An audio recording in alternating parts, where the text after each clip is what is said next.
দেখুন সুন্দর একটা রেসিপি নিয়ে চলে আসলাম।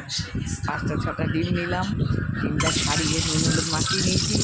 নিয়ে দেখুন আমি তেলের উপরে দিয়ে দিচ্ছি, সবটাই দিয়ে দিলাম সুন্দরভাবে ডিমের ঝোল। দেখুন হালকা ভাজা করে তুলে নিলাম, হালকা না মোটামুটি ভালোই ভাজা করলাম ফটাফট করে। এবার দেখুন চামচ দিয়ে তুলে নেবো।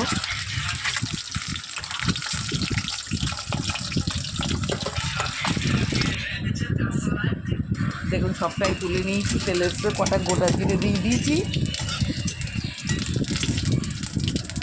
দেখুন জিরেটা বেশ আমার লাল হয়ে এসছে।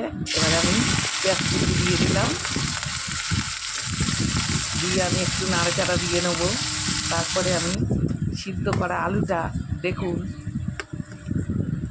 একদম গরম, ইন্ডাকশনে সিদ্ধ বসিয়ে দিয়েছি, আমি সাইডে তুলে রাখছি। রেখে আমি আলুটা দিয়ে দেবো।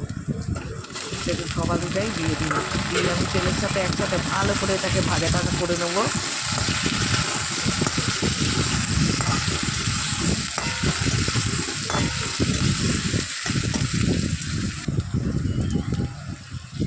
দেখুন কয়েকদানা চিনি দিয়ে দিলাম।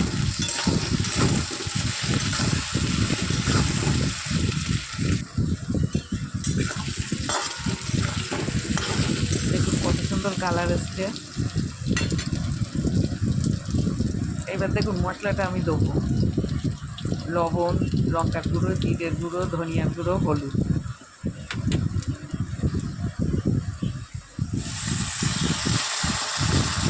রসুনটা আমি একসাথে করে নিয়েছি, বুঝলেন তো, কেন মিক্সচার বের করতে অসুবিধা হচ্ছে, তাই এখন তাড়াতাড়ি কাজ সারলাম এটা দিয়ে। আবার দেখুন তেলেরটা দিয়ে একটু জল দিয়ে দিলাম, দিয়ে এবার এটা ভালো করে বেশ কষিয়ে নেবো।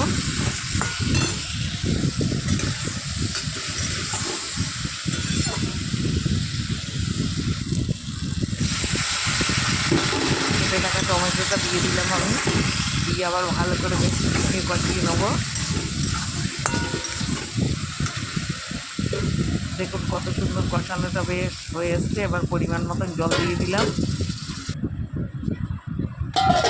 এবার আমি একটু ঢেকে দেবো, সিদ্ধ করা আলু যেহেতু হয়ে যাবে তাড়াতাড়ি।